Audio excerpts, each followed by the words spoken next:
Aqui, boa tarde. Qual a probabilidade de sucesso da ação protocolada pela oposição em relação ao deepfake contra a chapa de Gentil Neto? Como você está vendo as escolhas técnicas do secretariado do Gentil? Duas perguntas, vamos respondê-las na ordem. Primeiro, com relação à sucessão eleitoral, eu acredito muita coisa tem sido dita nas redes sociais, principalmente dos membros da oposição, e eu acredito que a população queira saber um pouco mais sobre como está desenvolvido. Existem algumas ações judiciais protocoladas dentro do exercício da liberdade de acesso ao judiciário. Isso é extremamente comum no processo eleitoral. São as chamadas ações de investigação judicial eleitoral, que elas têm por finalidade a apuração de eventual existência de abuso de poder, seja abuso de poder político, abuso de poder econômico, abuso de poder de meios de comunicação social.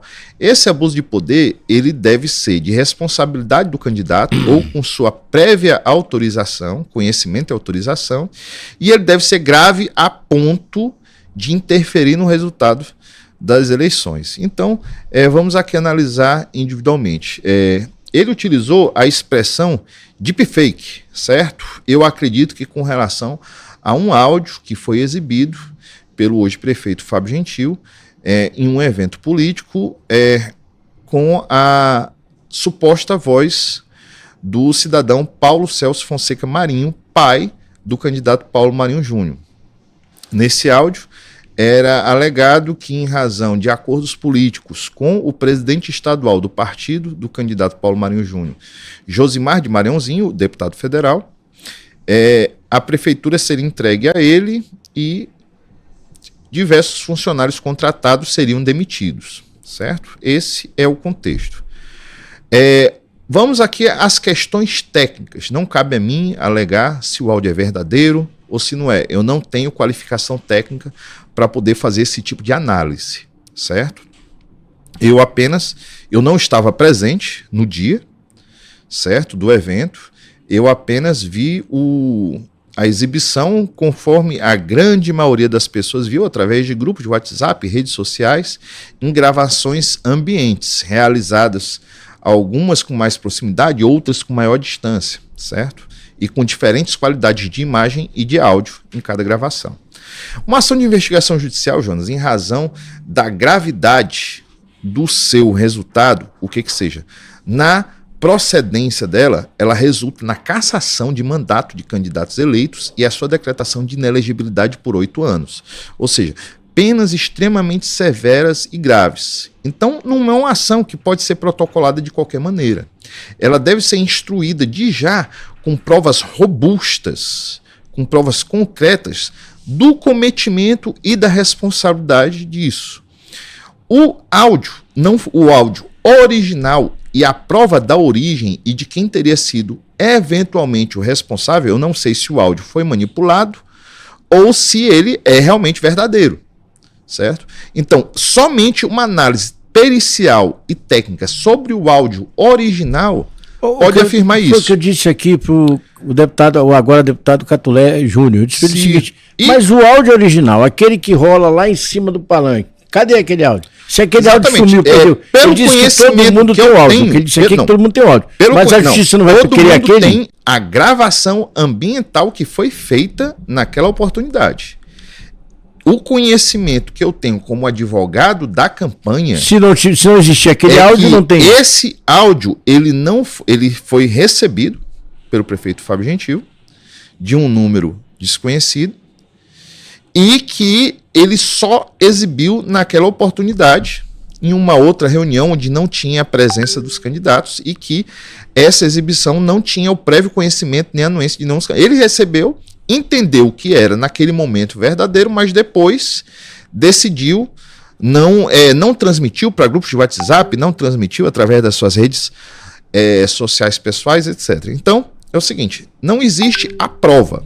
Certo? Então a prova robusta, contundente, não foi apresentada. E essas pessoas que têm esse áudio gravado lá na gravação ambiente, pode usar isso como prova? Eu entendo que não é uma prova válida, porque não tem qualidade e nem a Veja só, Jonas. Quer dizer, essa história de que o prefeito eleito conceito... não assumiria não existe. Isso não, é uma balela. Olha, é o seguinte.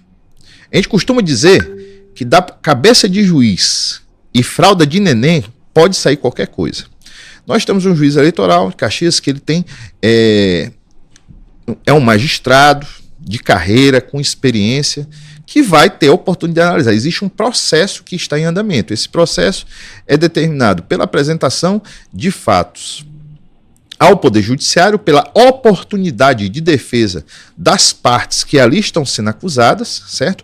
Pela oportunidade de produção de provas, através de provas documentais, provas testemunhais, diversas provas que podem ser produzidas em um processo com observação dos princípios da ampla defesa e do contraditório, após a análise do Ministério Público Eleitoral, uma audiência de instrução e julgamento, o Ministério Público Eleitoral também solicitou a produção de provas, e após todo esse arremate de informações, o juiz poderá ter a oportunidade de proferir a sua decisão. Se essa decisão vai ser hoje, vai ser amanhã, vai ser ano que vem, nós não podemos afirmar, porque isso cabe apenas ao judiciário. E dessa decisão, vamos aqui colocar, dessa decisão vai poder ser apresentado recurso. Se ela for desfavorável ao candidato eleito, ele terá a oportunidade de apresentar recursos para o Tribunal Regional Eleitoral do Maranhão, posteriormente para o Tribunal Superior Eleitoral, eventualmente, se houver matéria constitucional, já que estamos falando de exercício de mandato, que é um direito constitucional de representatividade, até mesmo pode chegar até o STF. E uma decisão dessa, para resultar em mudança de gestão, o que eu acredito como advogado extremamente difícil acontecer pela questão das provas que foram apresentadas somente após o trânsito em julgado.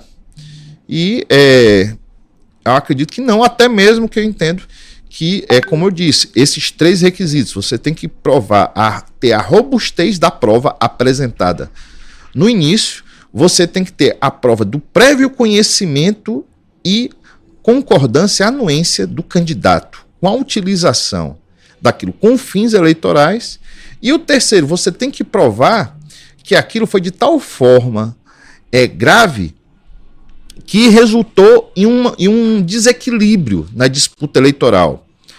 Por exemplo, eu não sou técnico de áudio, fonoaudiólogo ou nenhum tipo de profissional de áudio ou imagem que possa afirmar. Mas a grande questão aquele arquivo, aquilo que foi, não é é só um áudio. É capaz de enganar a população?